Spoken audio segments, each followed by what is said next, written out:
Ladies and gentlemen, the following segment of the podcast is presented exclusively by the Heritage Foundation. For 52 years, Heritage has fought tirelessly for America's founding principles and advancing conservative public policies. Much more than a think tank, Heritage is a conservative policy powerhouse, fighting for the everyday American to advance common sense policies and dismantle the D.C. bureaucracy. Our founding fathers gave us an extraordinary system of government, and the Heritage Foundation is dedicated to defending the heritage and carrying on their legacy for future generations. So get involved by completing their national survey on President Trump's agenda by visiting heritage.org/Levin. That's heritage.org/LEVIN. Paid for by the Great Heritage Foundation. He's here. He's here. Now, broadcasting from the underground command post, deep in the bowels of a hidden bunker, somewhere under the brick and steel of a nondescript building, we've once again made contact with our leader, Mark Levin.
Mark Levin here. Our number, 877-381-3811, 877-381-3811. Mahmoud Khalil, K-H-A-L-I. I'm not good with these consonants with very few vowels names. Mahmoud, not Muhammad. Mahmoud Khalil. Got it. I think I got it. It's not the Yiddish, Mahmoud Khalil, the Columbia University agitator detained by ICE for deportation. The Associated Press is trying to create a victim out of this punk. The American Criminal Liberties Union is trying to suggest to us that this is a First Amendment issue. I'm well aware of First Amendment issues. This is not that. Some idiot said, I'm a libertarian, so, I'm not really good with this. Oh, okay. You're a libertarian. You're not really good with this. But it's too bad you don't understand the First Amendment. Not even a little bit.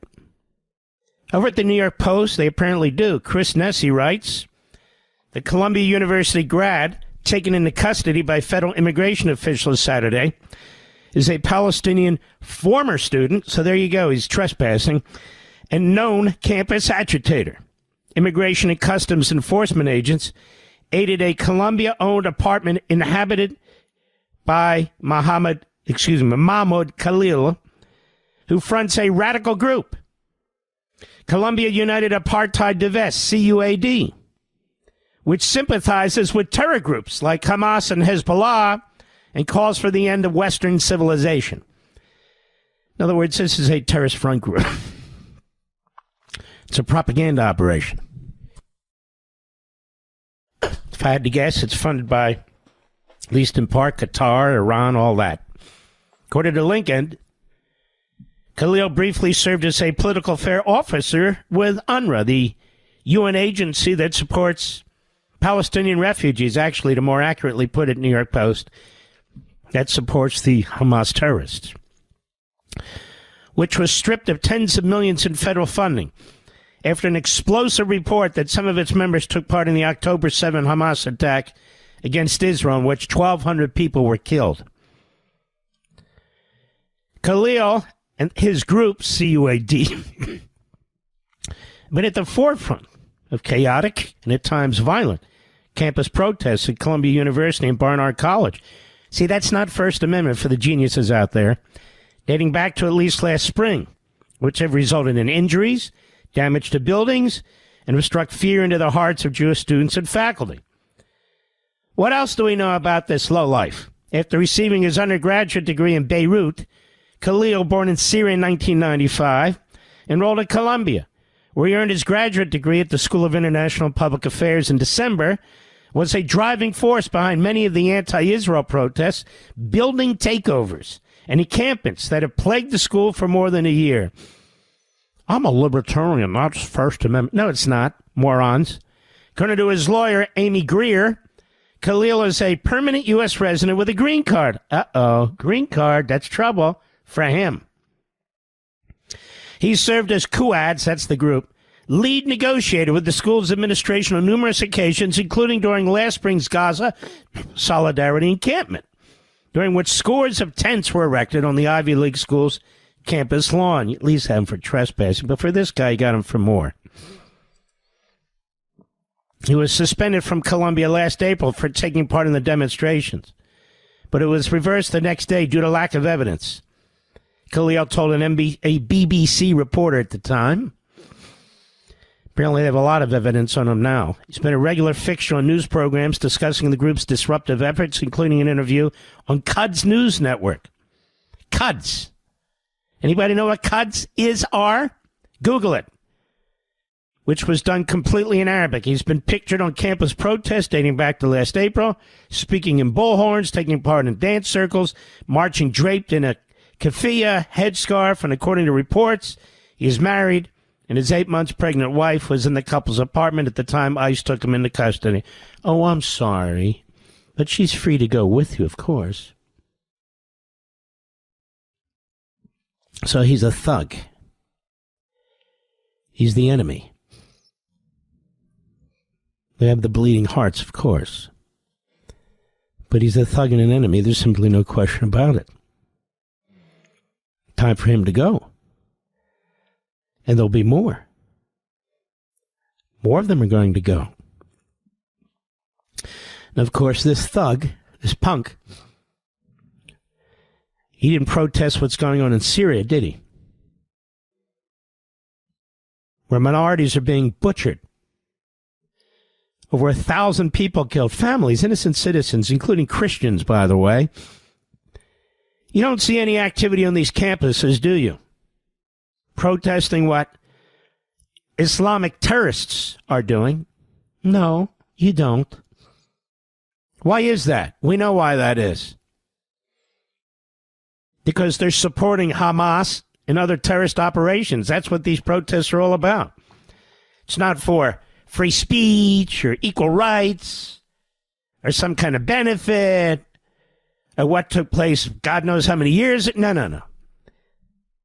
This is a forward movement funded by the enemy, populated by the enemy, promoted by the enemy to take down our country. To take down our country. And I want to know why we're dealing with Qatar. And I think it's about time that the American media and others ask this question. Who does Qatar own? Who has Qatar given money to? What institutions has it bought? You want to hear really a bad one? I mean, it's public record. They gave millions of dollars, Mr. Producer, this is going to make you sick, to the Medal of Honor organization that's building a facility for a monument for Medal of Honor recipients. You believe that? I wonder how many Medal of Honor recipients who fought in the Middle East think that's a good idea. They're not the only one. They have ownership stakes in American professional basketball, American professional ice hockey. This is how they try and mainstream their terrorism. In other words, they try and show one face to America and Europe and another face to the enemy. They gave $1.8 billion to Hamas. That funding stream only stopped a few months ago. They gave a safe haven to 5 of Hamas's leaders, the billionaires who led Hamas, until a few months ago. They're involved in negotiations on the release of the hostages while trashing Israel. They're aligned with Iran. They're aligned with the terrorists who took over Syria from the terrorists who ran Syria, who are now slaughtering non-Muslims, minorities, Christians, with very little objection from anybody. I'll be right back. Mark Levin.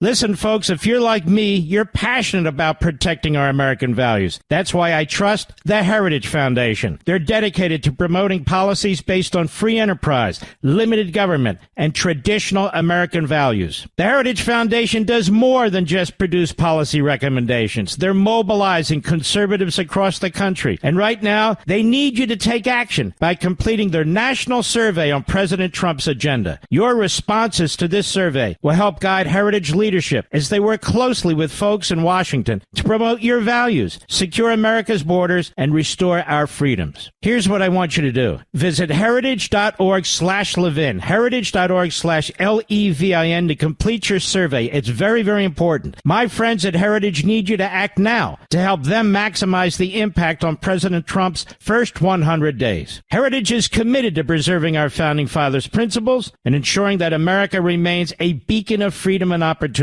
So I know you won't sit on the sidelines. You'll get involved, please, today, and make your voice heard. Visit heritage.org/Levin. That's heritage.org/LEVIN. Please complete your survey today. That's heritage.org/LEVIN, paid for by the Great Heritage Foundation.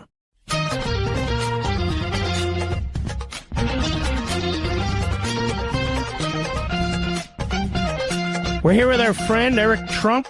Eric Trump, how you doing, brother? How are you, Mark? It's great to be on. I'm doing great, thank you. Your dad's doing great, and I'm sure your family's doing great. And Eric Trump, you're doing great. You decided to take on Capital One. Explain to the American people what's going on there. I did. On Friday, I sued Capital One. You know, Mark, in 2021, we had over 300 accounts at Capital One, and I'll never forget, I got a call from one of our guys in the office, and Eric, they're shutting down all our accounts. I go, what do you mean they're shutting down all our accounts? We've banked with Capital One for well over a decade. North Fork Bank before that, which they acquired. Capital One acquired North Fork. We had been with them for years and years before that. I'm sitting there saying, you know, between the two banks, we were almost there for 15, 20 years. What do you mean they're shutting us down? What do we do? You know, these are golf courses. These are residential buildings. Nope, they've effectively given us notice that, you close the accounts, otherwise they're going to forcefully close the accounts, send you a check with whatever's in them. And I'm sitting there saying, wow. You know, Mark, I have thousands of employees, right? I mean, it's over 300 bank accounts. These are residential buildings, commercial buildings, right? You have waiters and waitresses, you have housekeepers, you have engineers, you have caddies, you have go through the list, right? Golf clubs and stores and little escrow accounts and big commercial buildings and thousands and thousands of inputs every day. You know, tenants pay rent into an account, and obviously you pay that rent out to the employees and for taxes and everything else. And they pulled the rug out from under us, and they did so for one reason, because we had the last name Trump. That was the only common denominator. None of those entities were politically affiliated. They weren't. The vast majority of them, again, were standalone entities. Some of those entities we didn't even own. Properties that we manage for third parties. It didn't matter. They were indiscriminate. They just wanted to hurt Trump, and they wanted to cancel us, and they wanted to delete us. And I'll never forget how much damage that caused. And so Friday, I filed a major lawsuit against them. I mean, it violates everything that we should be as Americans. You go on Capital One's, all their pages are oaths to our consumers, our oaths to our customers that will be fair, will be great, will be important. I mean, they've got all this beautiful language about how stand up they are, and they didn't give a damn about thousands of employees. They didn't give a damn about real breathing, living operational assets. Again, all they saw was the Trump name, and all they wanted to do was wipe us out. And again, the damage that does to a business is unthinkable. And so it's just one of 1,000 ways, Mark, that they put us totally under siege. But, this can't happen in America, and tremendous damage was caused, and I'm going to hold the bank accountable.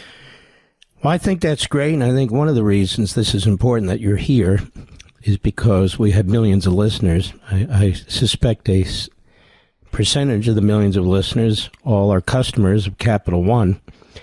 There's an awful lot of banks out there. You get to choose which bank you want to work with and which bank you don't.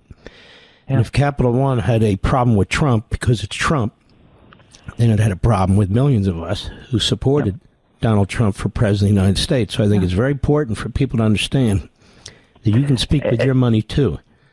Yeah, and Mark, at some point I should probably put out a list of the good ones and the bad ones. I'll tell you, there's going to be other ones that follow. I'll tell you, Chase is one of the ones that was a bad one as well. They did horrible things, and First Republic Bank, which merged into Chase, a couple years ago, they were also part of that cancel culture wave, and so. You've got to be very, very careful. And the sad thing, Mark, is if it can happen to us, that's got a lot of zeros on a balance sheet, massive company, a little guy doesn't stand a chance. I mean, if they want to cancel you, not only will they cancel you, but by canceling you, they'll destroy your business. I mean, imagine a scenario where you can't pay your employees. Imagine your scenario where you can't receive funds from guests checking into a hotel at 11 o'clock at night because there's no one to process the payments. There's nowhere for it to go. You're gone, right? That shuts down businesses. That bankrupts companies, right? I mean, we're fortunate. We're well established. We're big. But they'll kill the little guy, and they'll do so because they don't like the fact that somebody wears a hat that says "Make America Great Again." That they don't like the fact that they have a big, beautiful American flag hanging off their back porch. How is that America? How is that freedom of speech? How is that, freedom to exercise a vote for the person that you otherwise think is the best to steer a country? It's not. I mean, it's horrible, and it can't happen in the United States of America. We're a third world country when this kind of thing happens, and so I'm going to hold Capital One accountable, and I'm going to hold other banks accountable, and again, as I said before, there's more to come. I just want the public, and I'm sure you obviously know, the inconvenience of something like this is unbelievable too. Stop payment on bills, and they got to move accounts around, and even changing checks and all the rest of it. It is a terrible inconvenience. But it seems to me very simple. When a corporatist entity decides that it wants to play politics, I think we should engage. Of course. So they want to play politics. Mark, think how much bigger it is for a corporate entity, right? If I had to change a personal account, that's a little bit. Listen, it's horrible, and it's wrong, and it's inconvenient, and it's all those things, right? And it's damaging as hell. But think about when you're canceling bank accounts that are otherwise subject to loan agreements, right? It puts you in default of your mortgages on buildings that could be hundreds of millions of dollars in value. Think about having a building, a commercial building that has hundreds and hundreds and hundreds of tenants in them, and they have ACH payments, and they have direct deposit payments every single month, and all of a sudden, a bank account just gets shut in the middle of the night, and those payments aren't showing up. They're getting lost in cyberspace. I mean, think about that, and then think about every housekeeper you have in those buildings, and think about all the people that you have working at the front desk, all the security officers, all the janitors in the middle of the night. I mean, everybody that surrounds those buildings, the engineers. I could go on and on and on. And then congratulations, there's no one to pay them. Their checks stop showing up. And then you multiply that one building, and you multiply that times 300 different accounts, all with hundreds and hundreds of permutations. I can't tell you the damage that causes, right? And again, the only common denominator, we had certain accounts for projects that we simply managed, that we didn't even have ownership over, buildings that we don't own, but we manage for third parties. It didn't make a damn difference to them. They still wanted them canceled. They wanted to take them down. And why? These weren't political entities. These were beautiful operational businesses that had been in their portfolio for over 10 years in many cases. Mark, it's sad and it's disgusting. Again, it can't happen. Well, if you expand your litigation, let us know, because I want the nation to know, too. Right now, it's Capital One. Capital One is the one that cut off the Trump organization and management of other companies from the bank. Thank you, Eric. God bless, brother. Take care. We'll be right back. Folks, I need to talk to you about something crucial to the future of America. Our friends at the Heritage Foundation are on the front lines fighting for our conservative values. Heritage is dedicated to promoting policies that will help bolster our economy, protect our borders, and uphold the rule of law. They're working tirelessly to defend our Constitution and the principles that make America exceptional. To help accomplish this, they need you to complete their national survey on President Trump's agenda today. So you can participate in this survey by going to heritage.org/Levin. That's heritage.org/Levin. Your responses are crucial to this survey, and they'll provide Heritage leadership with crucial feedback as they work closely with the folks in Washington to promote your values, secure America's borders, and restore our freedoms. By completing this very important survey today, you're standing up for the values that have made this country great. And my friends at Heritage need you to act now to maximize their impact on President Trump's first 100 days. So please don't wait. Our future depends on you. Together, we can make a difference, and future generations inherit a nation that is free, prosperous, and strong. So please, right now, visit heritage.org/Levin, heritage.org/Levin, complete your survey, and join the fight for America's future. That's heritage.org/Levin, paid for by the Great Heritage Foundation.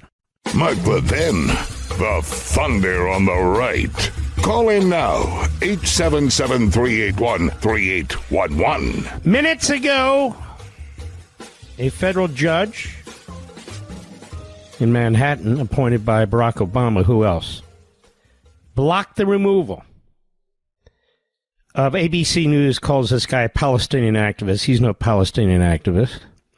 You know, it's an amazing thing. The media say there's a difference between the Hamas terrorists and the Palestinians. And I've told you this over and over again since October 7th. And yet when it comes to the Hamas supporters, those funded to promote activists on behalf of Hamas and Hezbollah and the terrorists, they call them Palestinian activists. It's sick because the media suck. Judge blocks removal of Palestinian activist who was detained at Columbia University. He's no longer a student. He was an activist promoting Hamas, Hezbollah, and terrorism in this country. He's on a green card. You're on a green card. You're in America. You have to actually behave or you can be deported. But a federal judge has blocked the removal of a quote-unquote Palestinian activist from the United States while weighing a petition challenging his arrest. Mahmoud Khalil, I'm telling you, if we can't get rid of these people, it's over. If we can't get rid of these people, it's over. And I want to thank again John Roberts and his sidekick, Barrett, for at least for now giving so much power to a federal district judge. So when we have elections, you know, we now have effectively a judicial tyranny. That's what's going on here. And until the judiciary fixes itself, it will remain a judicial tyranny. In Israel, they have a judicial tyranny that gets stronger and stronger and stronger. In our country, the originalists usually step up. We thought Roberts and Barrett were originalists. Apparently not.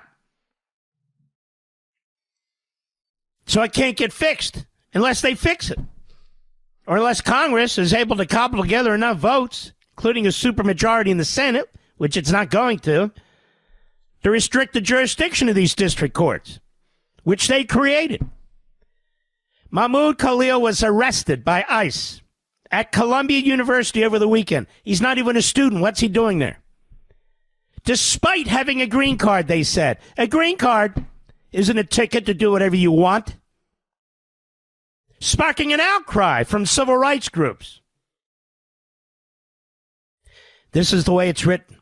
The vast majority of Americans support this. An outcry from civil rights groups. They mean radical left-wing organizations, including those that promote the same thing that this piece of crap promotes. They filed a habeas corpus petition challenging his arrest. This is normal procedure for the left-wing Democrat lawyers. To preserve the court's jurisdiction pending a ruling on the petition, petitioners shall not be removed from the United States unless and until the court orders otherwise, said Judge Jesse Furman. Now, it's interesting they don't mention that Jesse Furman was appointed by Obama. They never mention when these guys are appointed by Biden or Obama or Clinton. Never. ICE agents arrested Khalil, a leader in the Manhattan University's encampment movement. More than the encampment movement, you a-holes. Can't you ever tell the truth? On Saturday night, claiming his student visa had been revoked. Not even a student now. However, Khalil is in the United States on a green card and not a student visa. Despite informing agents about his legal status, ICE detained him. So what? A green card doesn't give you carte blanche. Department of Homeland Security spokesperson Tricia McLaughlin said Khalil is a former Columbia graduate student, was arrested by ICE in support of President Trump's executive orders prohibiting anti-Semitism. Used to be, ladies and gentlemen, the civil liberties movement fought people who were spreading violence against Jews or violence against any minorities. They used to be out there talking about hate crimes. Not now, because it's Jews. It's okay. Khalil led activities aligned to Hamas, a designated terrorist organization, McLaughlin said in a statement. It's funny, they have to have the DHS spokesperson mention that. But ABC News didn't report it as news. ICE and the Department of State are committed to enforcing President Trump's order. But here Azmi, one of the lawyers representing Khalil, called his client's alleged alignment with Hamas false and preposterous. It's neither false nor preposterous. His attorneys filed a habeas corpus petition on his behalf challenging the validity of his arrest and detention. I wonder who's paying for these lawyers. Can we find out who's paying for these lawyers? Yes. And then they tell us about the event. His wife went upstairs to retrieve his immigration documents that shows he's a lawful permanent resident, which appeared to surprise the agents, according to the filing. In other words, to the wife. She handed the documents to the agent, who was talking to someone on the phone. The agent looked confused when he saw the documents and said, "Here's a green card." Again, these are words of the wife. However, the agent still proceeded to detain Khalil, did not give his wife any information at all as to how to find out where her husband will be taken, on what grounds. Well, why would they? They're arresting him, not her. They don't have to tell her a damn thing. You know, it is amazing to me. The media are all in for Hamas, Hezbollah, their front groups, CARE, Students for Justice in Palestine, and all. They're all in. They're all in. ICE arrest and detention of Mahmoud follows the U.S. government's open repression of student activism and political speech. Jewish students running into the library, locking themselves in, locking their dorm doors, not leaving their dormitories. Jewish students physically abused. Jewish stars ripped from their necks. Counter-protesters with Israeli flags or Star of David's on flags attacked. The most hate crimes committed in this country, over 50% against a tiny population, the Jews, especially since we've had open borders. And look how the media conducted themselves. And look how this judge conducts himself. Jewish judge, by the way. Of course. Gives cover to the anti-Semites. The Council on American Islamic Relations, quote, the nation's largest Muslim civil rights and advocacy group, who says they do, called for Khalil's release. Now, this is a group founded by Hamas operatives in a hotel outside Philadelphia Airport that was bugged by the FBI. The records were released. They were in open court. Funding by the Homeland Foundation. That is terrorism money. And so ABC quotes them without even mentioning who they are. The Council on American Islamic Relations is effectively the neo-Nazis of the left, of the Islamist movement. Department of Homeland Security's lawless decision, and they go on. So there's CARE. Like I say, I wonder who's paying for these lawyers. I wonder. Encourage the administration, keep at it. Keep at it. It's just if our legal system cannot function properly to truly protect our constitutional rights, the constitutional rights of the people who are being targeted. Khalil wasn't targeted. He was targeting Jews. He was targeting innocent civilians, Jews, on the campus of Columbia University. We all saw it. He was instigating riotous behavior. That's what he was doing. There are other criminal laws that can be applied even to U.S. citizens who conduct themselves this way. So I would encourage Pam Bondi, whoever's in charge of the criminal division, Kash Patel over at the FBI, and whoever the acting U.S. attorney is in the Southern District of New York when they're not going after Mayor Adams, to go dig up these laws. There's at least 2 of them, probably more, existing federal criminal statutes that can be used against this guy. If he doesn't want to just be deported, then he can be prosecuted. That's my view. Donald Trump, I stand with Donald Trump, who just a few years ago,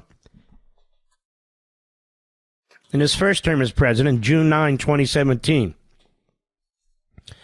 called out Qatar. Called out Qatar to end its funding for terrorism, something I've been talking about now for years, something I've done an entire show on twice, something I talk about on radio in The Blaze.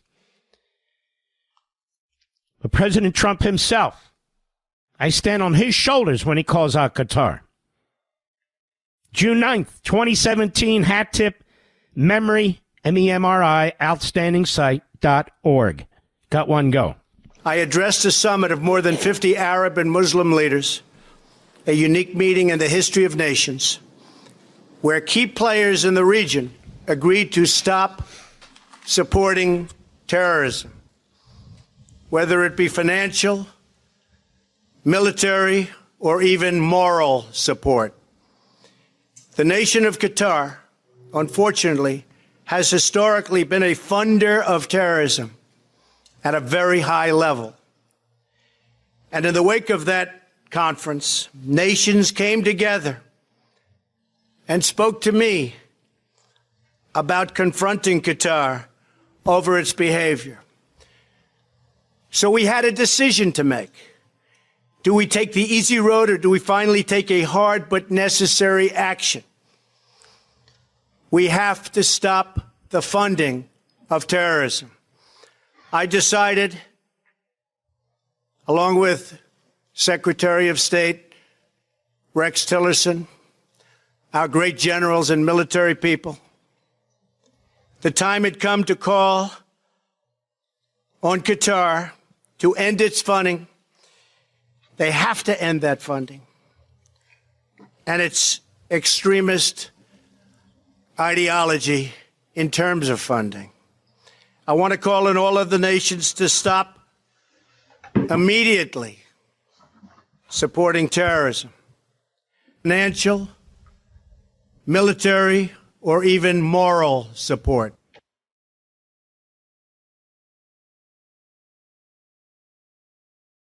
I second that. And Donald Trump was on to Qatar before I was, so good for him. Good for him. And Qatar's there in the Middle East right now. You know, Joe Biden extended, I think it was for 10 years, if I recollect, the lease on that military base in Qatar. Why do we have a military base in Qatar? We could put it anywhere. Why is it in Qatar? We literally have a military base in Qatar while Qatar is funding Hamas, or was, protecting its leadership and aligned with Iran. I mean, to be truthful about this, I'd rather have a military base in Saudi Arabia than Qatar, because Saudi Arabia hates Iran. Saudi Arabia has not funded Hamas. Hey, look, I'm no Saudi Arabia fan either, America. I think I'm one of the few hosts who actually comes on here and calls a spade a spade. I really am. I just got to put a wet finger in the air and figure out what they think they should say. That's not me. I've been calling out Qatar for years. I'm calling out Saudi Arabia for years. But in this respect, why do we have a military base? Why did Biden extend it for 10 years? Will somebody tell me that? What's that all about? Because all these politicians are on Qatar's payroll. That's what it's all about. Or they want to be on Qatar's payroll. That's the truth. If Qatar didn't have money, nobody give it crap. Could care less. But you look at a country like Bahrain. Bahrain doesn't support terrorism. You look at a country like the UAE. These are tiny countries, but very wealthy. They don't support terrorism. But Qatar does.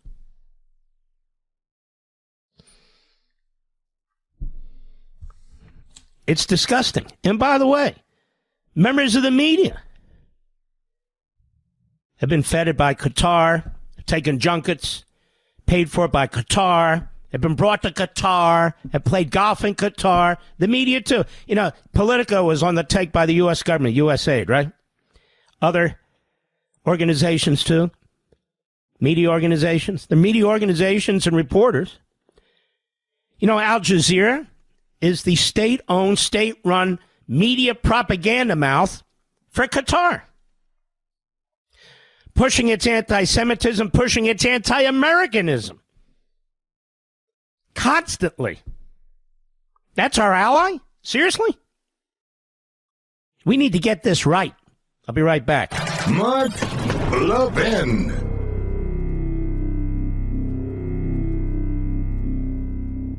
Listen, folks, if you're like me, you're passionate about protecting our American values. That's why I trust the Heritage Foundation. They're dedicated to promoting policies based on free enterprise, limited government, and traditional American values. The Heritage Foundation does more than just produce policy recommendations. They're mobilizing conservatives across the country. And right now, they need you to take action by completing their national survey on President Trump's agenda. Your responses to this survey will help guide Heritage leadership as they work closely with folks in Washington to promote your values, secure America's borders, and restore our freedoms. Here's what I want you to do. Visit heritage.org/Levin, heritage.org/Levin to complete your survey. It's very, very important. My friends at Heritage need you to act now to help them maximize the impact on President Trump's first 100 days. Heritage is committed to preserving our founding fathers' principles and ensuring that America remains a beacon of freedom and opportunity.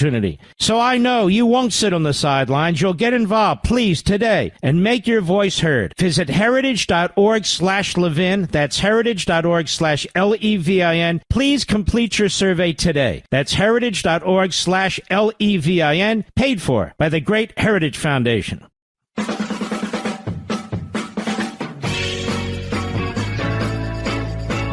Hey, do all my conservative friends and conservative talk radio agree with me about Qatar? Do they, Mr. Producer? They're awfully quiet, aren't they? Why? My brothers and sisters on TV? Hello? Hello? I notice even liberal sites, like Mediocreite.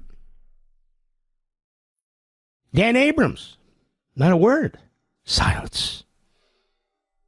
The Sludge Report, nothing. Silence. Shh. Don't talk about Qatar. You might upset the Democrats. You might upset the Republicans. Shh. You might upset broadcasters and broadcast companies. Shh. Stop it. Stop it. Yeah, but we're patriots here. We'll be right back. This segment of the podcast is exclusively sponsored by Pure Talk. Pure Talk offers great coverage and can save your family money on your wireless bill every single month. Go to puretalk.com to find the plan that's right for you. Thank you again for listening, and thank you so much for this sponsorship, Pure Talk. He's here. He's here. Now, broadcasting from the underground command post, deep in the bowels of a hidden bunker, somewhere under the brick and steel of a nondescript building, we've once again made contact with our leader, Mark Levin. Hello, America. Mark Levin here. Our number, 877-381-3811. 877-381-3811. I'm trying to find that article, Mr. Producer, that relates to this audio. It looks like it's behind a paywall. I don't pay these paywalls. If you want me to read it and talk about it on the air and then pay for it, I'm not doing that, Mr. Producer. Now, I know that's not the average reader of these things, but that's just not for me. Let's see here. I'm not sure it's there, but I'll read what I have. Study: Medicaid doled out $1.1 trillion in improper payments over the past decade. $1.1 trillion. You want to see if you can get that, Rich?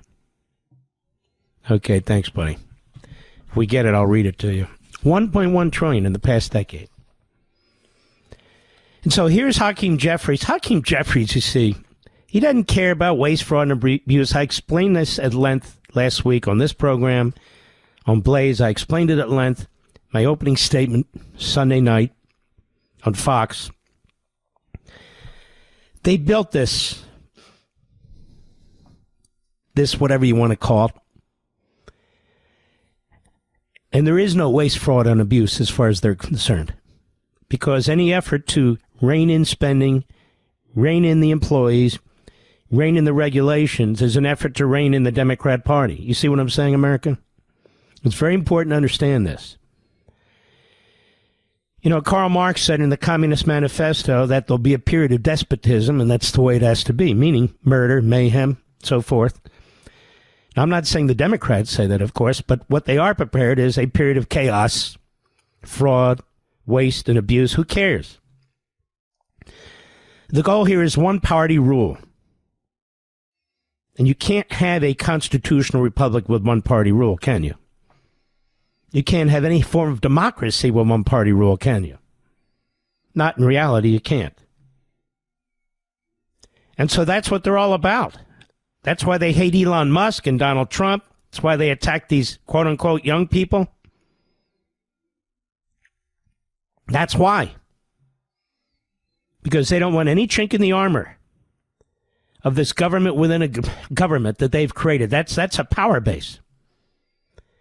Now, they're going to try and close the government on Friday. They're going to try and close it and shut it down, which would seem counterintuitive, right?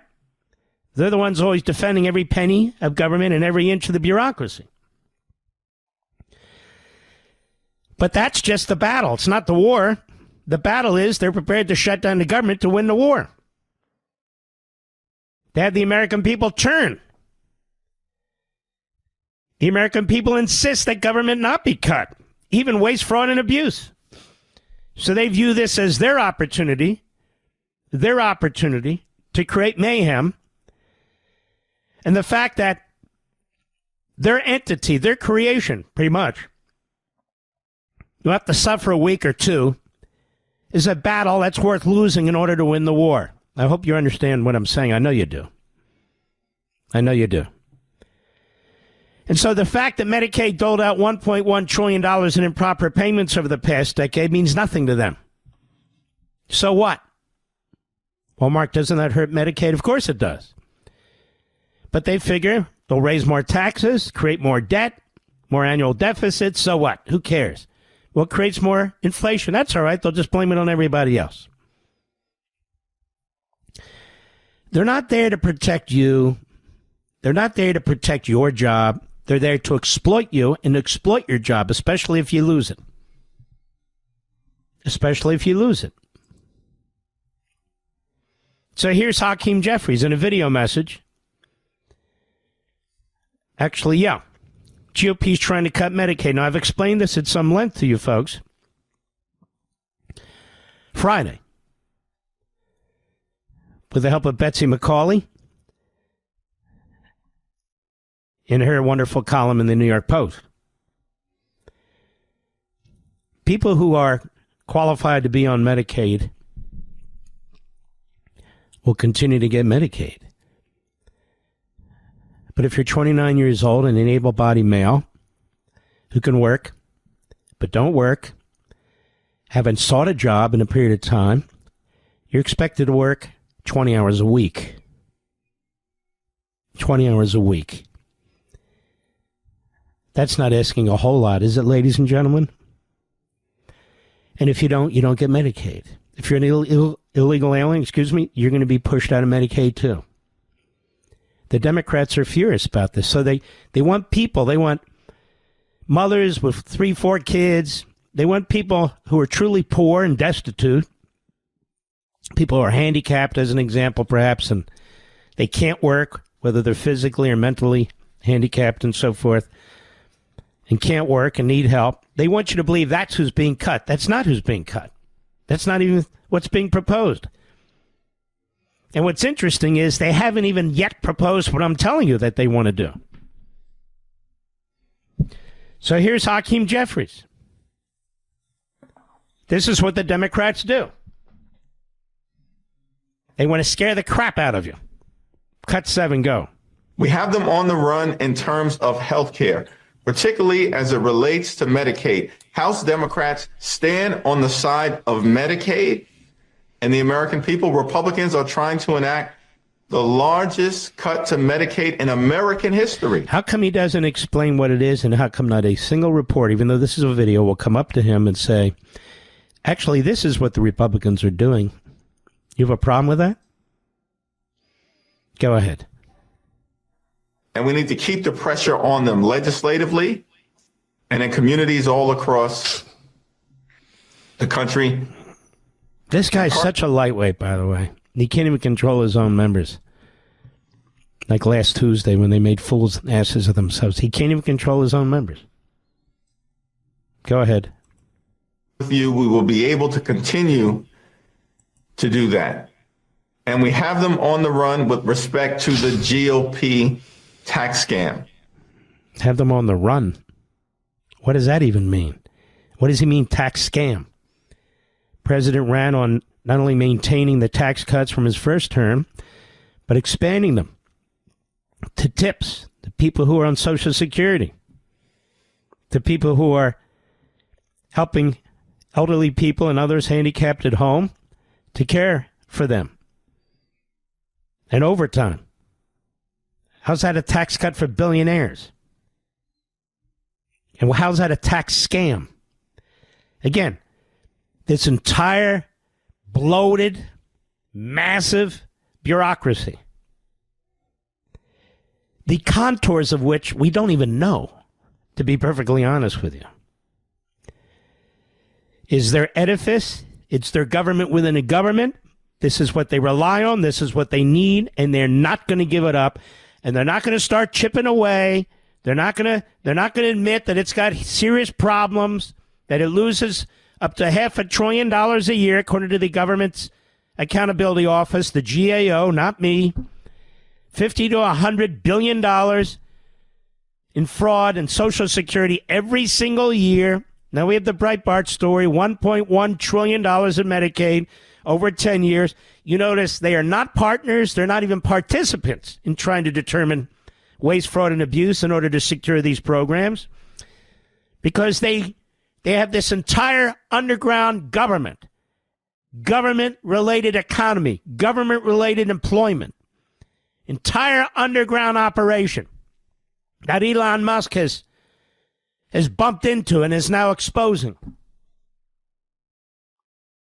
And they don't want people to know about it, which is why they have their phalanx of Obama, Clinton, and Biden judges, especially the Biden and Obama judges, who are there violating separation of powers in the Constitution, violating the fact that they are district judges, not national judges, issuing all kinds of orders, Essentially, ambulance-chasing lawyers in black robes who want these cases brought to them, who favor these petitioners, cherry-picking, doing their bidding. Doing their bidding. I'll be right back. Mark Levin.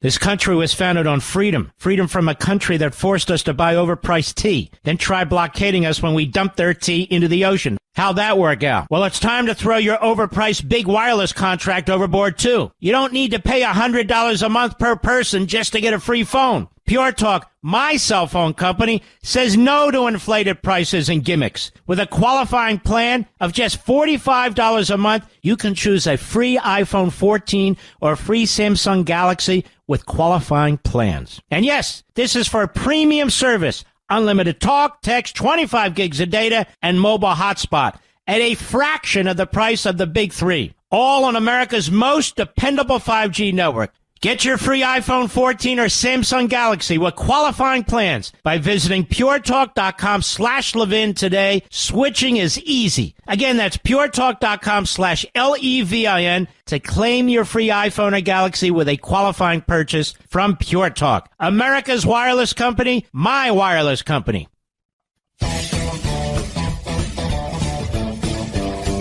Jeffries goes on to say how these guys are protecting Social Security. How are they protecting Social Security? How are they protecting anything?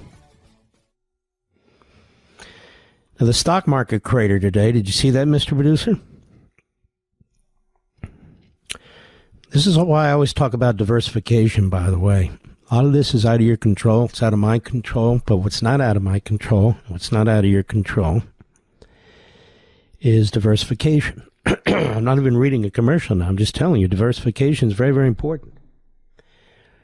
And so whether the stock market's way up or way down, it has a minimal impact on me because it'll eventually go up, it'll eventually go down. But when you have gold, you're kind of betting, and I don't mean betting, you're investing on the other side, right? Which is if the stock market really shoots up high, gold can still go up, but it's not going to skyrocket up. And if the stock market goes down, gold will go up. So you're hedging your bet. That's the point. That's what diversification's all about. That's why it's important to diversify. And I don't know why people diversify with other things. I diversify with gold. That's what I do. And the market doesn't like tariffs, apparently, or it doesn't know what to think about tariffs, doesn't know what to do about tariffs. So apparently these Wall Streeters and others are saying, let's get out of the market and let's watch this for a while and see what happens. That's what I suspect is happening. And Donald Trump said, look, there's going to be a little period of this going on, but we're going to have a significant economic growth in the end. Now, I will remind you, apart from this, that it did take Ronald Reagan two and a half years to turn around the Jimmy Carter economy. It took time. We had huge inflation. It was a very, very painful period. I can remember interest rates going up to 21%. I could remember my mortgage rate was 11.5%. I'm not saying that's going to happen at all. I'm just pointing something out. So you really had to wring inflation out of the system. You had to tighten the money supply. But the saving grace was Reagan slashed taxes historically lower than any president in history. And he slashed them for individuals. He slashed them for corporations. He slashed them for capital gains. There was a long period where businesses that invested in capital and upgraded their equipment, I think it was like over 20 years or 15 years, they could deduct it. He shrunk that to 1 year to get massive investment in the economy, into industry and manufacturing. You know, a lot of people, when you plan your will or you have trust or you're just thinking about when you die, how you're going to pass this stuff on to your family. Well, Reagan took all limits off of that. Did you know that, Mr. Producer? He took the top off. You know, I think it was $6 million under Biden or $12 million under Trump, whatever it is. That's a lot of money, right, folks? But if you have a farm and you're fourth or fifth generation farmers and you have a couple thousand acres and all kinds of developments grew up around your farm and the value of the property now is worth 20, 25 million or something like that, you have to sell the farm. Or your kids do. Because you pass it on to them, you have this massive tax, and they can't pay it. They don't have the liquid assets to pay it, so you sell the farm. Same with small businesses. You know, a small business, that's worth $25 million. You spend your whole life building it. It doesn't mean you pocket $25 million. You have $25 million in, let's say, a building, in equipment, in computers, in basic office equipment. Maybe you have some cars and trucks in order to transport things and so forth. It adds up very, very quickly. And let's say you pass away, the assessed value of all that, the building, the equipment, the cars, the this, the that, the money in the bank, the capital that you need for the next year is $25 million. Well, your kids don't have enough cash, liquid assets, most of them, to pay off the death tax, 50%. One point it was 90%. So you lose everything. You work your whole life to pass it on to your family. You lose everything. They lose everything. Why? So the government can have it and hand it out to illegal aliens. It's immoral and it's unjust. Yet, to explain it, you have the Hakeem Jeffries types, for the billionaires. I'm not even talking about billionaires. Nothing to do with billionaires. Just talking about farmers and small businessmen, wasn't I? The billionaires will figure it out. It doesn't matter. So what Reagan did, he eliminated the death tax. Now, let me tell you the consequence of that, Mr. Producer. I know you're a Mets fan, but you are a New Yorker. George Steinbrenner was able to pass the Yankees on to his son, Junior. Isn't his name George Jr.? I know you're a Mets fan. Don't you read a newspaper? But he passed it on to his son or his family without any massive tax, a death tax. Jack Kent Cooke, when he died, he owned the Redskins at the time. His son desperately tried to keep the team, desperately tried, but he couldn't. He couldn't come up with the money to pay the taxes on the Redskins. So he had to sell it to a consortium led by Dan Snyder. You know the rest of the story. So the family lost their football team, which was very well run, by the way. And so they had to sell it to pay the taxes. Is that, I don't care if these people are billionaires or not, is that a moral thing, do you think, America? So the government can grab the money so guys like Bernie Sanders and Hakeem Jeffries can decide whether to give the money to the Stacey Abrams Green New Deal organization or condoms for Botswana or whatever. Does that seem fair to you, America? No, of course it's not. And by the way, you've already paid taxes. You've already paid your income taxes. You've already paid your sales taxes. You've already paid your properties taxes. You've already paid your user fees. You've already paid every tax imaginable. And then you die. And they say, okay, that's not enough. That's why Reagan got rid of it. That's why the Steinbrenner family still owns the Yankees. And the Cook family does not own the Redskins. But there are literally tens of thousands of small enterprises and farms that are lost when the parent dies, when the paternal and maternal leaders of the family die. Even though they and their family work the fields, they lose the farm. That's what it's meant. They lost the farm, or they lose the small business that somebody spent 40 years building. I'll be right back.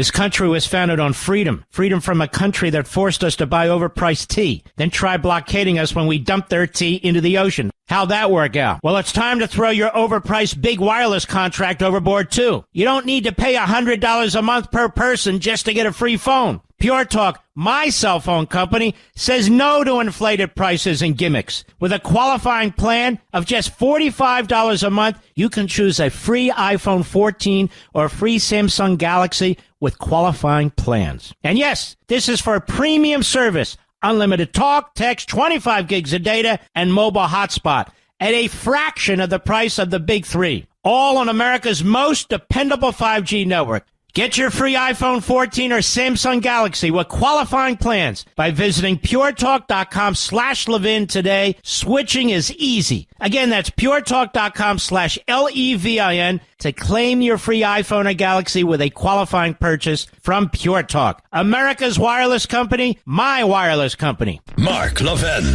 America's tyranny hunter. Call in now, 877-381-3811. Hello, everybody. The other thing about the inheritance tax are all these taxes. All of them.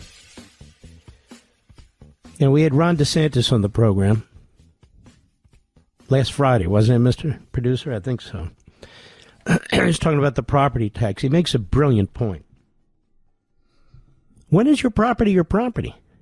When is your home your home? You buy a home, let's say you pay off the mortgage. You're retiring, right? And yet you still have to pay property taxes. And the property taxes these days are higher than the mortgage you originally had 30 years before, 20 years before. And because of a change in the federal income tax, a lot of people can't even deduct all of that. They can only deduct part of it. I don't like that. I don't know why we did that. I don't like it at all. But that aside, whether I like it or not, so DeSantis' point, this is why this guy's America's governor. This is why he's way out front to me when it comes to governors, when it comes to conservatism, when it comes to thinking at the state level.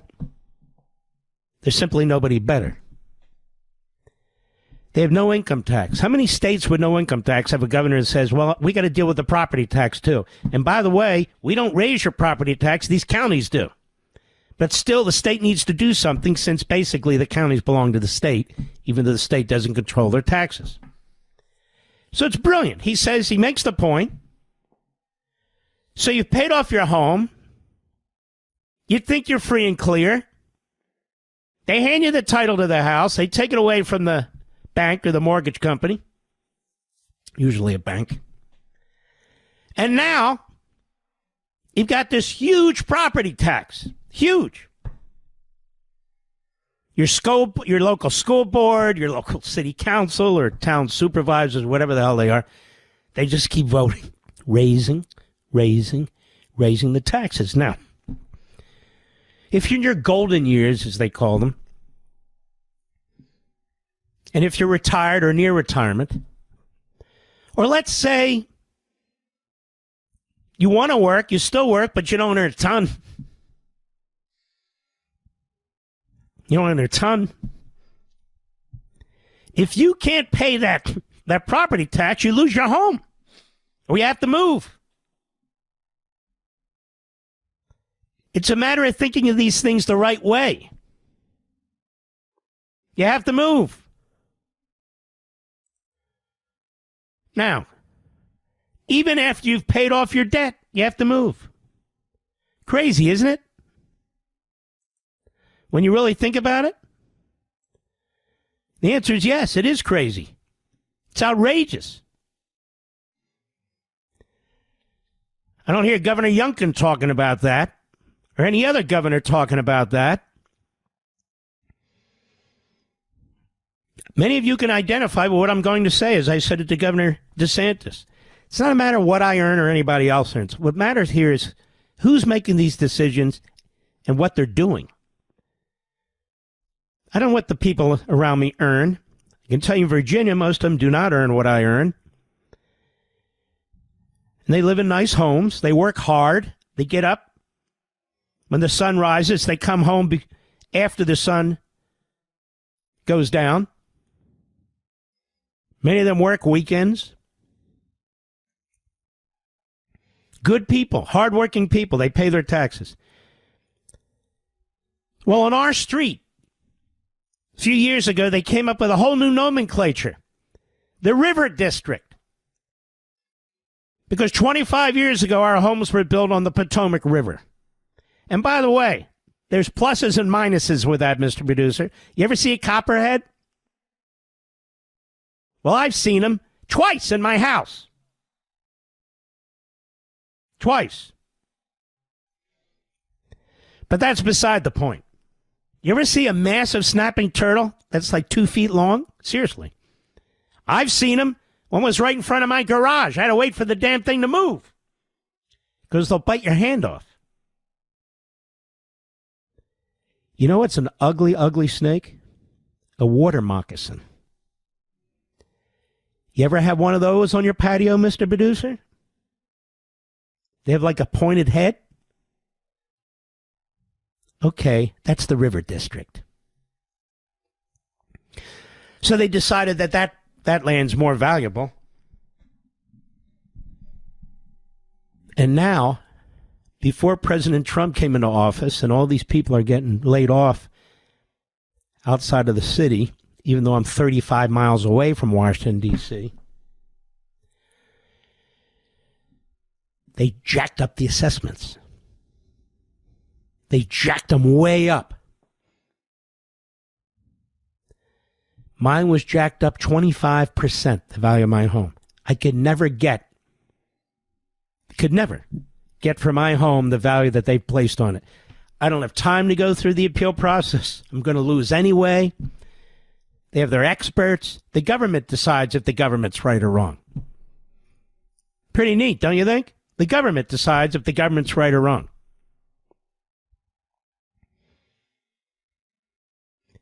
And so I'm going to pay this enormous increase in taxes on a home that's not worth what they say it's worth, because the values have actually gone down as a result of what's happened with the federal. And I'm fine with that. It is what it is. But I don't like getting ripped off. And this is Loudoun County, Virginia, which throws all this money at its schools. Can't throw it enough. The sheriff's office, they don't get paid very much. We rely on a pretty much an all-volunteer fire department.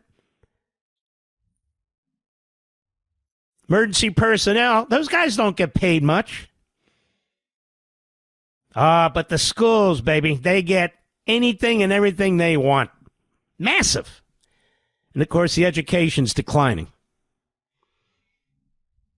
The education's declining, not just in Loudoun County, but all over the country.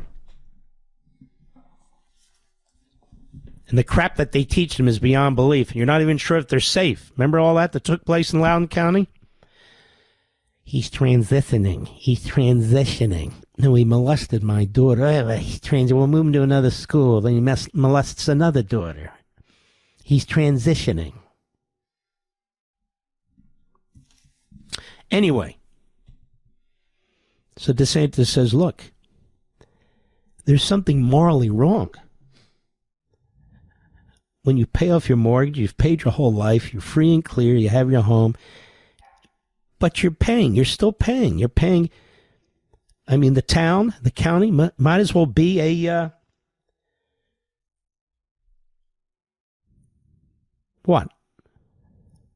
manager of an apartment complex, because that's how you're treated. You get those tax bills in the mail. I mean, they're pretty daunting, aren't they? This is not a bill. That's the first one. You get those, Mr. Producer? They just tell you what you're going to pay. This is not a bill. And then usually if you pay earlier, they have 2 or 3 tiers depending on your county or town. If you pay real early, you'll get, 2% off or something like that. And so that's all psychological. So you feel great. Okay, I only had to pay, $8,400. Otherwise, it would have been $8,700. Thank you. Mildred, let's pay early. No, but the $8,400's too high.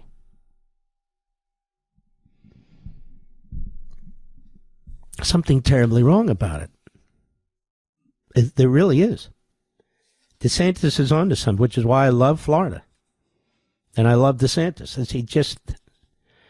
Oh, I know. Well, he decided to run. Hey, folks, come on.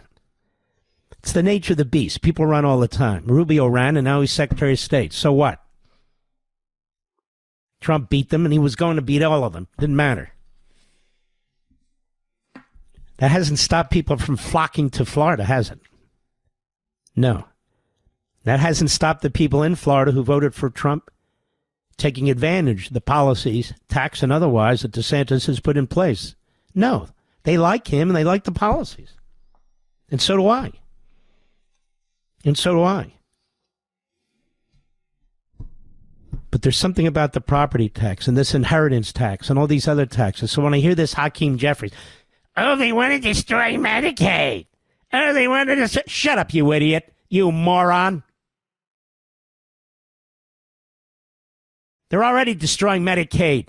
Why are illegal aliens on Medicaid? Is that okay with you? Hakeem? May I call you Hakeem? Hakeem? I just did. Hakeem. That's the Yiddish for Hakeem, Mr. Producer. With the guttural. Or it could be German, you know. Germans are good with the guttural, too. Oi, Gewalt. I'll be right back. Mark Levin.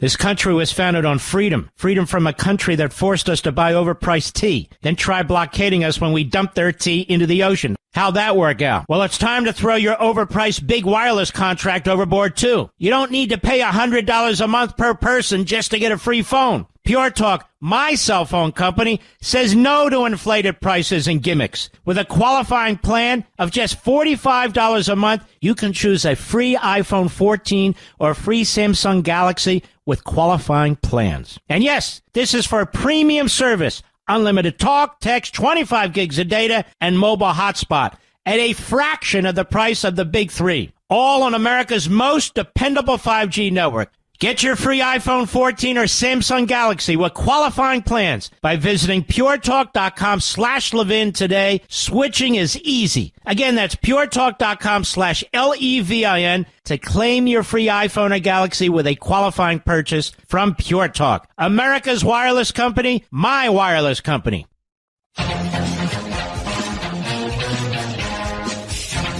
And here's the other problem the Democrats have. If they end up being the reason that the government shuts down, that muddles their message that, in fact, it's the Trump administration that is trying to shut down your government services like Social Security, like Medicaid. All right, hold on. Before we get to the muddled message, let's get to the muddled mind of this woman. Can't call her a woman, I guess. Maybe I shouldn't call her a woman anyway. To this it, Claire McCaskill. So now the Republicans are not only going to destroy Medicaid, they're going to destroy Social Security. How are they going to destroy Social Security? Does anybody know? How exactly? What is she talking about? Trump just said he wants to eliminate income taxes on Social Security income. What did he say about Social Security? He has said it over and over again. That he's not going to touch Social Security. He's touching so much now. At some point, Social Security will have to be reformed or it won't exist. But certainly, the Democrats have no intention of helping. But Trump is not addressing Social Security. He's not addressing Medicare at all. So there she is on the Morning Joe, who should correct her, who should stop her and say, wait a minute, MSNBC, who should be telling its hosts and guests, we're not paying you to lie. We're not paying you to scare the American people. You may not agree with what Trump's doing, but at least tell the truth. But they don't do that anymore, you see. Although I did see that Ruth Marcus, who used to be a Washington Post reporter, used to cover the Department of Justice when I was at the Department of Justice, as did Howard Kurtz, by the way, before her. And they both know that I both know it. She resigned today. She was an opinion writer. She had spent her whole adult career at the Compost. But now Bezos owns it, and Bezos wants to adjust the opinion page from radical coup liberalism to promote two things that apparently are very offensive to Ruth Marcass and her ilk: personal liberty, sort of from a libertarian kind of perspective, and market capitalism. Well, that's a bridge too far if you're Ruth Marcass and her ilk. So she resigned. But here's what Ruth Marcass needs to know. Nobody gives an S. Who cares? You'll be riding off in your Pinto on the horizon, and nobody's going to be watching. Nobody cares. What's it like if all these years you do all this writing, you put your name in print, you figure, look at this. When I'm gone, look at the history, the legacy I've created for myself. To find out there is no legacy. Nobody cares. Period. Just another loser. I cannot believe the 2 hours are over already. Hour 3. Go to marklevinshow.com, select your favorite platform, your favorite podcast platform are right there. Or go to YouTube and type in Mark Levin Show. You can watch us there, too. We'll be right back.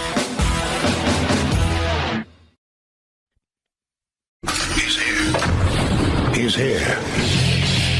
Now, broadcasting from the underground command post, deep in the bowels of a hidden bunker, somewhere under the brick and steel of a nondescript building, we've once again made contact with our leader, Mark Levin. I love my buddy Bruce out there on the West Coast. Good man. Bruce, you ever come to the East Coast or Florida? You should get some dinner or something, man. If you're here, the East Coast, on the Virginia side, we'll get our buddy Larry. Sorry, folks, I'm just doing this. Larry's my PT guy, the best in the business. I'm going to tell you this. And Bruce is a buddy of mine. That would be a fun dinner. And I'll even pay for the whole damn thing. What do you think of that? I do anyway. I'd like to. You know to split it. I'll take care of it. It's okay. Relax. It's okay. It's okay. Just the steak or bowl of spaghetti. It's okay. People get in arguments with, who paid last time, Ernie? I don't care who paid last time. If they're my friends, I don't care. If they're freeloaders, that's another. But if they're my friends, what do I care? I don't. You know what I mean, Mr. Bidou? We never see each other, do we? Ever. I don't come to New York, do I? Why do I owe you dinners all of a sudden? But if we had dinner, I'd handle it. It's not a big deal. Let's continue, shall we? By the way, did you like Saturday's and Sunday's show? I hope you did. I talked about Qatar on Saturday, of course, excuse me. Sunday, I talked about power, difference between the Democrats and Republicans. Did you like that? I got a lot of response from that. Well, I'm going to tell you, even though Simon & Schuster is going to be furious with me, this is sort of the very ambiguous general overlay of what I'm working on. So if you liked that opening statement, I know you're going to like what I'm doing. I'll even give you a little bit more of a hint. I don't even know why I'm doing this. It's months and months away, but here's the thing. This book is going to be more concise and tighter than any book I've ever written. It'll be the size of like Rescuing Sprite, those of you who have that book. It's taken me longer to write this book because of that. I really want it to be in plain English. I really want it to resonate. I really want it to be understandable. I really want it to affect the way you approach not just politics, but think about life and these other things. Not that it's going to change your life or change your direction. It could. I don't know. That's not my goal. But it's a way of thinking about things that people simply don't use. Unfortunately, I do, and it's in my head all the time. But I'm just saying it's going to be a little different, even though the genre is the same, but it's a little different. It will have endnotes, but it's not going to have hundreds of endnotes. This is stuff that's in my own noggin. I'm trying to apply it to you and my audience because I know you and you know me, and we have a special relationship and ability to communicate. And that's what I'm doing with this. There's Mark pushing another book to make money. I don't have to push a book to make money. These people just are so strange. It's the hardest way I have to make money, ladies and gentlemen. I'm just being honest with you. If I wanted to make money, I'd do 5 speeches a year. 5. That's all I'd have to do, Mr. Producer. I'd make the same amount of money. I'd fly off in first class, stay at a 5-star hotel, at the best meals possible, speak for 30 minutes, and then go home. Do that 5 times a year, and I make more money than I make writing a book. Did you know that, Rich? No, I'm not doing it. You should see the offers that come to me. It's almost embarrassing. It really is. The few times I do give speeches, I don't accept money. It's for the cause, whether it's for the conservative movement or other things that matter to me. I don't take any money at all. I just don't want to. I don't need to. Well, Mark, that's because you're in this. It doesn't matter. People do this all the time. People who make more money than I do, they still shake down these guys for money when they give speeches. I just don't give a lot of speeches. Why? Because I'm with you 3 hours a day. I don't need to give a speech. I'm talking and communicating with you. So this clearly is not about making money, okay? The publisher needs to make money. I mean, they're in the business of making money. They're not the federal government that can just write checks and print money. And so I get that. There's no problem with that. I mean, they have to produce the product, push it out into the stores, market the product, and so I got it. People need to eat. People need to work. Different walks of life. Perfectly fine by me. But that's not why I do it. Period. And I write my own book. Most of these other people do not. So for them, it is, an easy check if you're not writing the book. But I write it. You know what I'm doing tonight after this show? I'm going to get some dinner. I'm going to see my mother-in-law. She's in the hospital. My wife's over there. I'm going to go over there, and then I'm going to come back. You know what I'm going to do from 11 o'clock to 3 in the morning? Write. Then I'm going to get up at 7 in the morning. Then I'm going to do 7 to 9 o'clock? Write. Then I have to go to PT for my leg. Then I'm going to come back. You know what I do when I come back, Mr. Producer? Write. And then I do radio prep. That's on a day when I don't have to do TV. This is what I do. This is my life. That's the way it is. Everybody has their own routine. That's what it is. And I like what I do or I wouldn't do it. But sometimes it's tough, when you have deadlines for different things and you got to use your brain and figure out what it is that you want to say. Now, I want to say something here. It's going to be misinterpreted. Everything I say is intentionally so.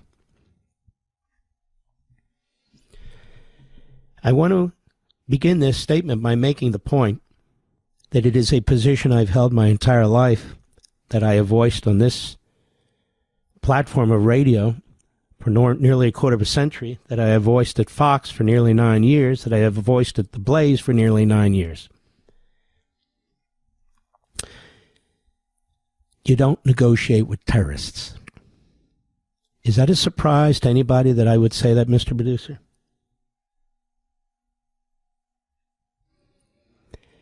Do you know why they're called terrorists?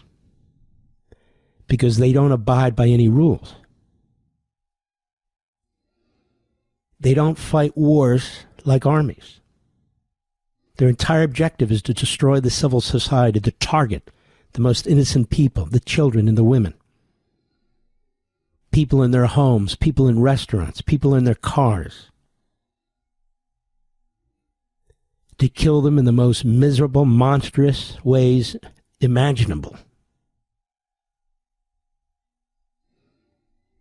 ISIS, Al-Qaeda, Islamic Jihad, the Taliban,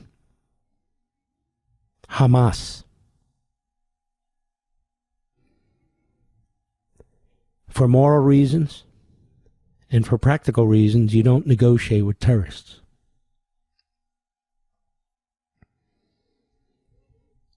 Do you negotiate with terrorists for hostages? No. Because the next time they'll take more hostages.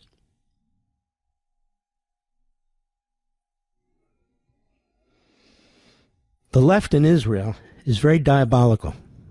Also on Sunday night on Fox, if you watch these, my second guest and me, we were talking about the deep state and what they're trying to do to Benjamin Netanyahu and to his government. The left in Israel is vile, poisonous, as is the left in America. They're funded by dark money groups in Israel, Europe, and from the United States, including Soros. They're power hungry, just like the left in America. Even though they're at war, they're still focused less on war and more on toppling Netanyahu. Just like the Second Temple in ancient times. As the Jews broke into factions, they were fighting and actually killing each other behind the walls of the temple. While the Romans were coming and lay siege to the temple, it was too late when they finally figured out they needed to unite if they were going to defeat the Romans. It was too late. Conservatives have learned this lesson. The Likud and the other conservative parties in Israel understand this. You're surrounded. You need to unite to fight the enemy. But the left in Israel, the old European socialists and Marxists, they have their parties. They can't win elections. So they rely on this judiciary, the Supreme Court now. They have an absolute tyrannical judiciary that really not a democracy anymore, Israel. Truly isn't. Their court is like our district courts. It decides anything and everything under the sun. And then it decides on whether anybody can challenge it, like the Knesset, their parliament, or the prime minister. And they have ruled that they can't. And they have ruled that they can't change the law to weaken the court. And so there you have a judicial tyranny, or what I call a Politburo. It's a Politburo. It's basically a committee of apparatchiks on the hard left. The Supreme Court in Israel actually picks its own members, Mr. Producer. Did you know that? So there's no way to penetrate this. None.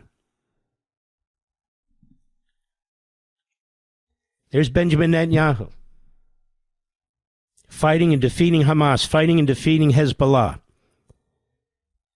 fighting the Iranians. And if he had his way, he'd be defeating them too. What is this direct negotiation with Hamas? I'm particularly offended by this as an American, as an American Jew.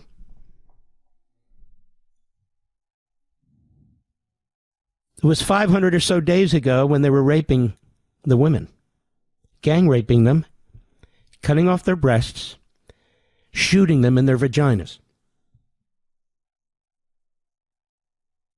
in front of their husbands.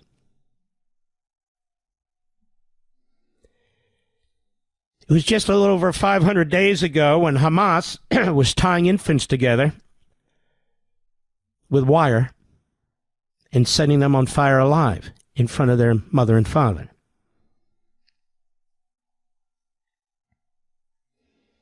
A little over 500 days ago. When they committed atrocities that are almost unspeakable. And the hostages, taken by the hundreds, 200 or so. Tortured, raped.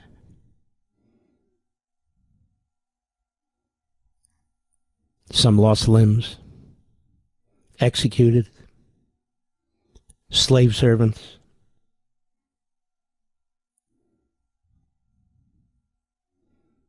How do you sit down and talk to people like this, Mr. Producer? You gonna have them sign a piece of paper? Sign an agreement?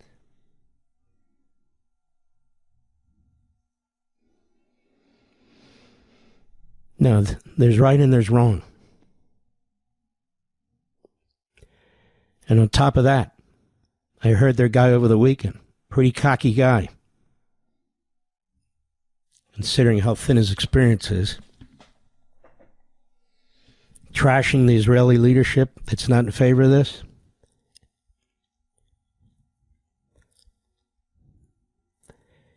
The people of Israel have to live with the consequences of what takes place.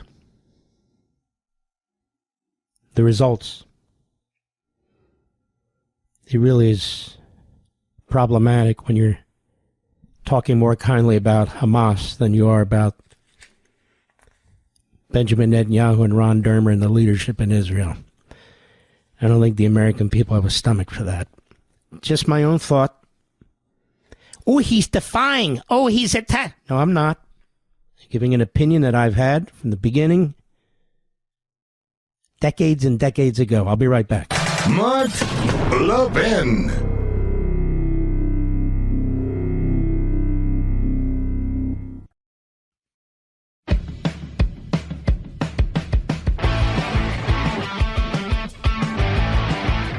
Is what I said controversial, Mr. Producer?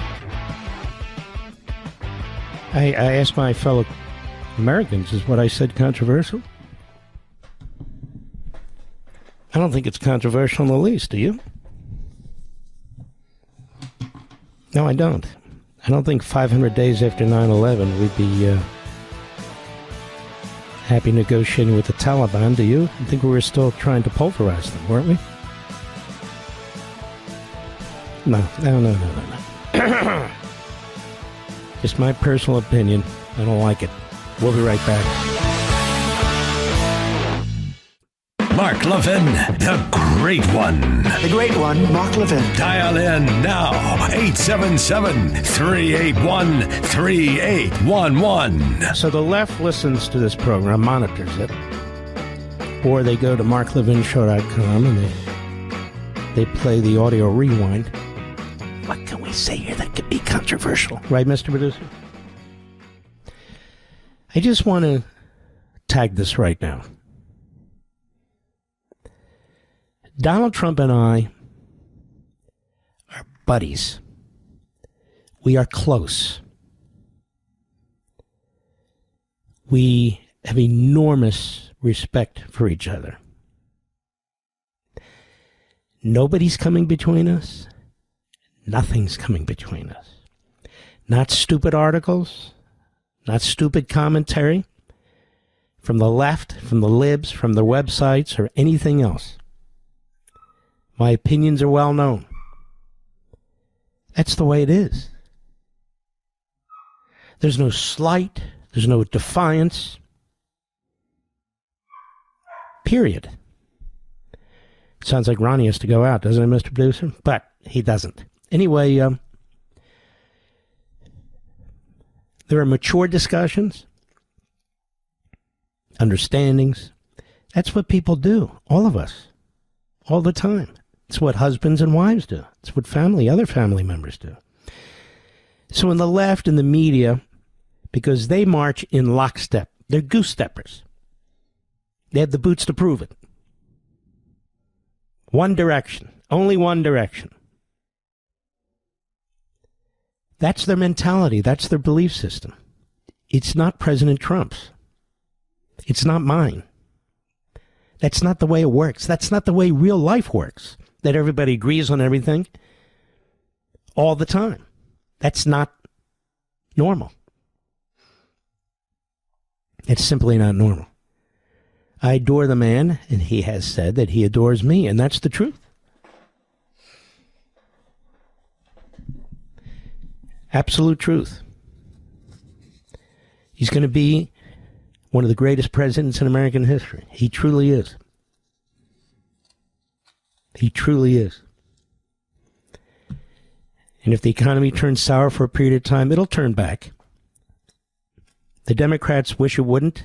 The media wish it wouldn't, because they don't care about you. They don't give a damn. In fact, they hate you. Remember, you're neo-Nazis, you're this, you're that, the other thing. But that's not him. That's not the way he thinks. That's not what he believes. Nor me. I mean, he and I agree 90% of the time. Maybe it's 95% of the time. Maybe it's 98% of the time. It's the same with Reagan. I had my disagreements with Reagan, and I worked for Reagan. Some points in my career in high-level positions for Reagan. I'd make my views known. Obviously, I didn't go to the press. I wasn't in the press. Now I'm in the media.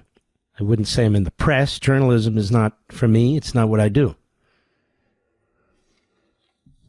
I'm an advocate for our country, and I'm an advocate for liberty. These journalists are not. There's a big difference. But I had my disagreements. I had my disagreements from day one when he picked Dick Schweiker to be his running mate in 1976 before the convention because he thought he'd win the Pennsylvania delegates. Pennsylvania delegates didn't like Dick Schweiker. Now, it turned out that Dick Schweiker turned out to be really good. He was the Secretary of HHS. He was a senator. And he evolved into a very conservative, thoughtful man. He absolutely did. He also put Drew Lewis, who would run for governor of Pennsylvania, and he was a good friend of mine. He ran in 74, which you may remember it was a bad year for Republicans. As the head of the RNC and eventually the head of the Department of Transportation. He was superb. But Drew Lewis had supported Bush in 76 against Reagan. So what? Came together. They became friends. They worked well together. They worked hard together. They succeeded together. It's the way it is. The media doesn't work that way. The media is it's a club. No, it's a cult. C-U-L-T. It's a cult. What you read on Mediaite, you'll read on the Drudge Report, you'll read on Media Matters, it doesn't matter. You read on Mediaite, kind of a mouthpiece for MSNBC and CNN. Drudge Report, same thing. And down the list. If you read one, you know what they're all saying. It's like if you watch MSNBC, you know what they're saying on CNN. If you read the New York Times, you know what they're saying at the Washington Post and vice versa. The networks are all saying the same thing. Few outliers like Fox, like me, conservative talk radio, some podcasters and so forth. Blaze, other digital sites, but a small percentage. Because that's the media culture. It is a groupthink, and in many ways it's unserious. It's damaging. It's serious in that respect to a republic, but it's unserious in terms of substance. So if it can find a way to create a controversy, a defiance, so Levin said this, that's where they go. But if I sit here for 3 hours and I go over something that's really important and substantive, and we get into philosophy, and we get into history, ancient history and stuff like that, they turn the channel. They're not interested. They don't want to know how we think and why we think what they think. It's all cheap shot crap. That's all it is. That's all it is. Trump knows it, and I know it. Elon Musk knows it. We all know it. You know it, which is why the media have the lowest ratings of any public entity, anything. They're the worst. But because they're not responsive to the American people, they don't care. Now, some of the ownership is starting to care. Bezos over at the Washington Post, the guy that owns the LA Times and so forth. But still, pretty much the big networks don't give a crap because they're owned by these massive multinationals. It's just the thing to own one of these news platforms. It's really a protection racket so they don't attack the corporations that own them. That sort of thing. Let's take a couple of calls. Our buddy Ivan who escaped Maryland, went to Florida, Miramar Beach on XM satellite. Ivan, how are you, my brother? I'm doing fine, thanks, Mark. Mark, you're one of a kind, my friend. Wouldn't have got there was 100 Mark Levins in this country. We would need every one of them. Hey, Mark, listen, I just wanted to touch base on John Roberts for a second. You know, I think you said that there's over 100 lawsuits before the courts challenging. There are now. Some of there were 94 last week. Now there's over 100. Right, challenging Trump's policies. And undoubtedly, Mark, some of them are going to make it before the Supreme Court. So I'm just hoping that somebody's going to remind that sanctimonious John Roberts of what he said when he ruled on Obamacare. And when he said on Obamacare, what he said, it is not our job to protect the people from the consequences of their political choices. Wonderful point. Wonderful point. Yeah, elections have consequences. And he said that, those decisions are entrusted to our nation's elected leaders who can be thrown out of office. And he said it is not our job to protect the people from the consequences of their political choices. And I just hope somebody reminds him of that as some of these courts go before the court. Now that's a great point. Absolutely great point. Mark, you're right. If I could say one other quick thing, Mark, I would hope, this is not for you, but I hope Donald Trump is listening. I would hope that he would appoint you, Mark, as constitutional ombudsman for the presidency. It would be an honor. It would be an honorary thing, Mark, where you would only have to weigh in on constitutional questions that you deem appropriate.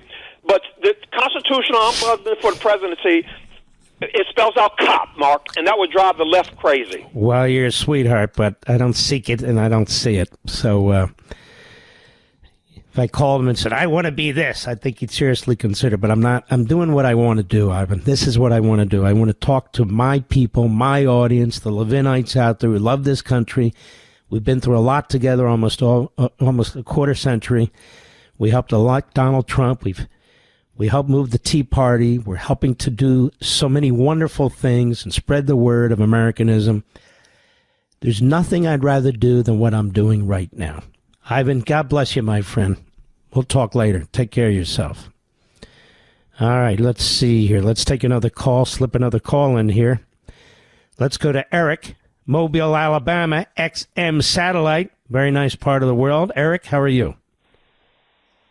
Well, a little nervous. It's not every day you get to talk to the great one, you know. Don't be nervous, brother. It's easy. I'm just kidding you.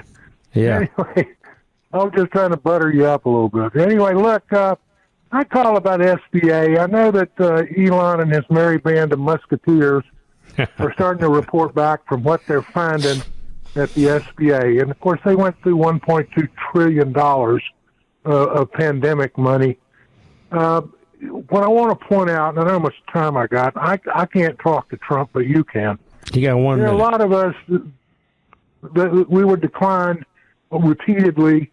There were 17.2 million declines, according to Andy Medici at the Playbook. I'm missing something. Declines of what? You get an EIDL increase loan. Under Trump, I got the original EIDL. But when it was a keep the lights on loan. But when Biden got in office, it was lights out. SBA Equity Action Plan, page 1, 18 entities pre-approved, collectively known as the underserved. But it's way beyond that. It's NGOs. It's okay, you got to get to your bottom line because the vast majority of listeners have no idea what you're talking about. So what's going on? Okay, I want to go back into business, and there's millions, not thousands, millions that still do. We want to know if the SBA is going to circle back. Are they going to come back and look at us, or are we just going to be left behind? I have no idea. No idea. All right, my friend, I appreciate your call. We'll be right back. Mark Levin.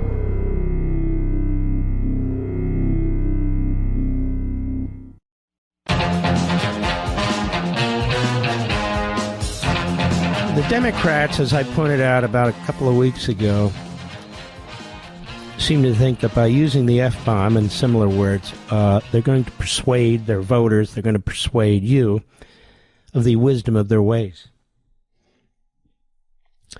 Now, people use it from time to time. I get it. I try not to, but now and then I do. The F-bomb I try never to use, to be perfectly honest. But the S word passes my lips from time to time. Schmuck. You've heard that word, Mr. Producer? It's not the one I'm thinking of, but nonetheless. But I wouldn't be ranting like this. You know, it's one thing now and then. I got it. But this is a constant now. A constant now. So here's just 30 seconds. I'm sure we have beeped everything out that needs to be beeped out. Cut 15, montage, Democrats, go. What a f***ing week, huh? Somebody slap me and wake me the up, because I'm ready to get on with it. If you could speak directly to Elon Musk, what would you say? Off. Elon Musk. Elon Musk and his hackers don't know. To think that Elon Musk or Donald Trump give a about our public schools. It's total absolute Trump. I don't swear in public very well, but we have to Trump. You know, nothing more, I'm being honest. Complete turnoff is that a woman that's running around using the F word. Don't you think, Mr. Producer? You know what it is? It's low class. You're a lowlife. Oh, you Democrats. The F word just popping off left and right. And by the way, this whole thing about women and men's sports, well, there aren't many, but men in women's sports, Adam Schiff, Andy Kim, Elise Slotnick, the three stooges of the Democrat Party, of which there are many. They used to say that wasn't a federal decision. Cut 14, go. And I want those sports to be fair. I want those sports to be safe. And I have confidence that local schools and local communities can make those decisions without the federal government making them for them. Well, what I agree is that we want to make sure that these decisions are made by the communities, by the schools and others that are the ones closest to us and then understand. But for me, it's like, let the local community figure this out, right? In Michigan, we have a process in place where if someone who's born... Really? So when Joe Biden was nationalizing it and imposing it from on high, I don't remember either, or I should say any of the three stooges speaking out. Do you, America? No. Not in the least. I have a question, Mr. Producer. Why do we always have this clown, this crackpot, Jasmine Crockett, on our list? Is it because she's always on cable? She is? I know she's a crazy bastard, but my point is, doesn't she ever show up at work in Congress? Oh, there's a whole... Remember this guy I couldn't stand I was telling you folks about? Hold on now. How much time do we have left? We're almost done here, Mr. Producer. 1 damn minute? Hold on now. Hold on, America. Hold on. Come on, darn it. I may have to save this till tomorrow. I think I do. Darn it. Chris Murphy, the senator from the Nutmeg State. Did you see that article I sent you, Mr. Producer? Appears that he's left his wife for another woman. He always looked like a sleazeball to me. But I look at that guy and say, what woman would want to be with that guy? I'm sorry, crossed my mind. We'll take another look at that tomorrow. Why? Because I want to. We salute our armed forces, police officers, firefighters, emergency personnel, our truckers, the men and women in Ukraine, our brothers and sisters in Israel, and you, red-blooded Americans. God bless each and every one of you. And I'll see you here tomorrow.